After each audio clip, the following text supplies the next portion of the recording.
Americans, they lost $43 billion to identity fraud in 2023. That's according to a report by AARP, including $23 billion lost to traditional identity theft, which impacted 15 million people last year.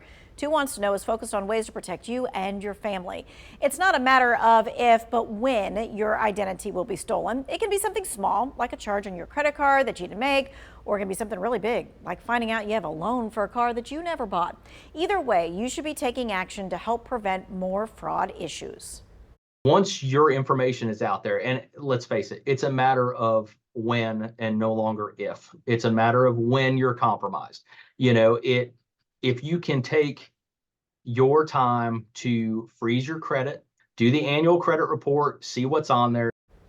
When it comes to what you can do every day to prevent identity theft, number one, don't leave checks to pay bills in your mailbox along with the flag that's up that says, hey, come steal me. Don't throw out your mail, credit card offers, bank statements, or anything that has personal information on it. You should be shredding those things. But here's my warning. If your shredder makes your papers look something like this in strips, well, the shredding is not protecting you. I want to give you a closer look because thieves who dumpster dive, and there are plenty of them, only need to put together your shreds to put together. So really, protect your identity. You need a cross-cut shredder. It is much harder to put those kinds of pieces together. Well, while you might be thinking the dark web, your online accounts are a hotbed for thieves, really you don't want to forget about the trash. The old school way of identity theft, which is them piecing together pieces and parts from your garbage, is still happening even if you don't see it. Unfortunately, today, we know with the dark web, we have lots of consumer information that's been breached and is available to internet criminals. And so a lot of times they're looking for the other fragments of information that they can find about your address or your PIN number or your social security number. And so you want to do the most you can to have an efficient security strategy by shredding your papers on a regular basis. Now, while the focus is mostly on adults, right, who already have a financial footprint, you want to be just as guarded with documents that have your kids' information on it as well, especially their social security numbers. Your kid's social security number is very valuable. Ours is not. Theirs, very valuable.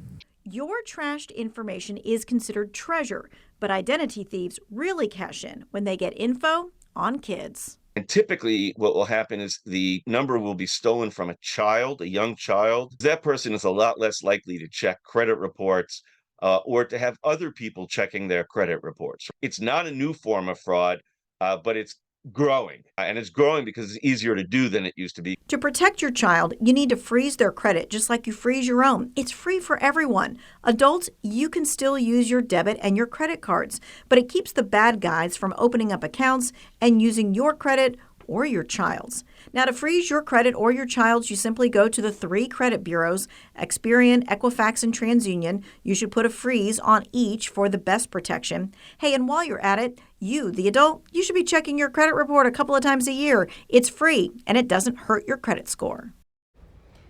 In a new survey, 24% of people admit to using the same passwords across multiple accounts. Yeah, to best protect your information, your passwords need to be long, they need to be unique, and they need to be random. We're talking about 12 to 16 characters. It's a lot easier to crack passwords than most people realize. Humans have a tendency to create passwords in certain formats. So it's very common, for example, if a password requires a capital letter, lowercase, a number, and a special character, that humans who speak English will put the capital letter at the beginning, then the lowercase letters, then the number, then the special character. Sounds familiar, doesn't it? Well, while it's also hard to remember 5 or 6 crazy passwords, CNET recommends several password managers, and their overall pick to help you with that is called Bitwarden. They have a really great free tier. You only have to remember 1 password, and that'll unlock all of your passwords and autofill them. Even with the password manager, you should also be using 2-factor authentication whenever possible. For example, that's when you get a code via text to make sure that it's really you. So when it comes to protecting your identity, shredding is an easy way to do that. But you might be asking, all right, so what do I really need to be shredding? Well, here is a quick list. The FTC made a list of things you should shred all the time to the things that you should never shred. So we're going to quickly go through the highlights. At home, you should consistently be shredding sales receipts unless you think you might take the item back. ATM receipts, paid credit card statements, utility bills, credit card offers, canceled checks that aren't tax related. Maybe you make Sunday night shred night or something. After a year, you should be shredding pay stubs, bank statements, any paid undisputed medical bills. And after 7 years, you can get rid of all those tax-related receipts, checks, and W-2s. But on the list of things you should never shred: birth certificates, social security cards, any marriage or divorce documents, and the actual tax return itself. Well, tomorrow we will be shredding your documents at the WFMY News 2 Shredathon. It's going to be at the Greensboro Coliseum. It's from 4 until 7. As a reminder, there is a 3-bag or box limit per adult. And of course, we hope to see you out there.